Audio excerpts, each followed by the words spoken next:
A Prayer Shared Between Two Cultures by Kelly Virgin. I was inches from crawling into my hotel room bed when I heard a knock on the door. It was our guide from the day, Mario, offering to keep the tour going with an evening stroll through the streets of Guanajuato.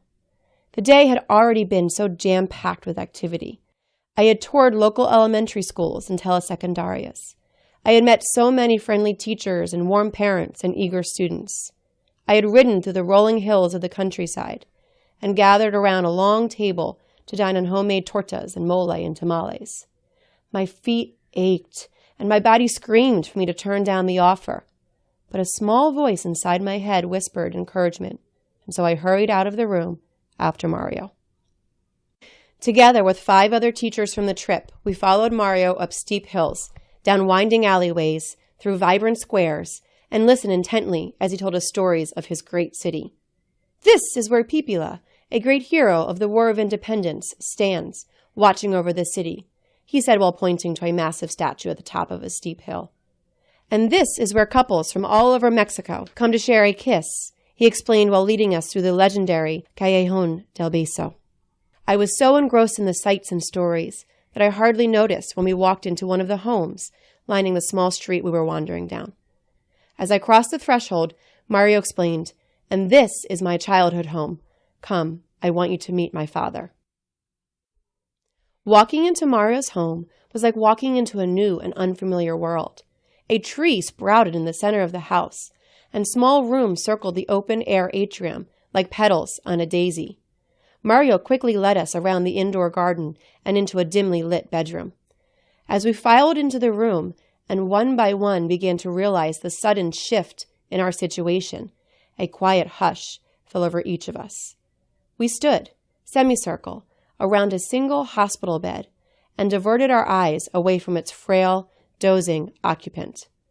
While Mario bent over the old man and quietly whispered a sweet Spanish greeting, I folded and unfolded my arms, glanced around at the other bowed heads, and tried, ever so slightly, to inch towards the back of the small bedroom. My sly attempt at an escape was halted when Mario looked up and asked, "Will you all join me in saying the Lord's Prayer for my father?"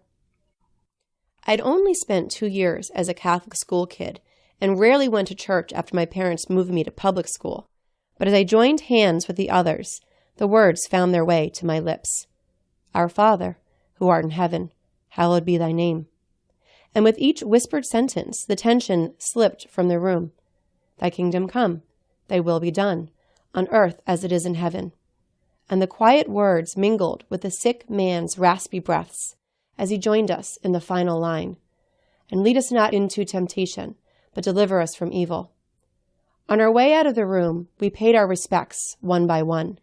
When it was my turn, I squeezed the sick man's thin hand and through watery eyes tried to communicate how much I hoped for him. On the winding walk through the city streets back to the hotel, I asked Mario about his father and learned that he had spent most of his life as a migrant farm worker in California so that he could provide for Mario and his 8 brothers and sisters. Mario was the only one of the 9 children to go to preparatoria and university.